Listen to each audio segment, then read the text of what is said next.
Tribuners, H-7 jelang Ramadan, harga cabai tomat di Pasar Mardika Ambon meroket hingga 2 kali lipat.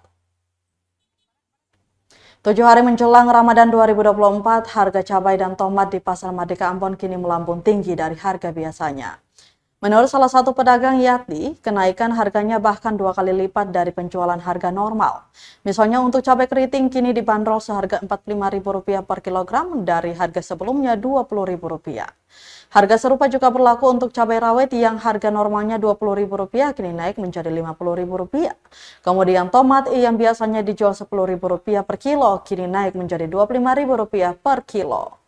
Yati memperkirakan kenaikan harga cabai dan tomat ini akan semakin merangkak lagi, apalagi di waktu-waktu H-3 jelang Ramadan.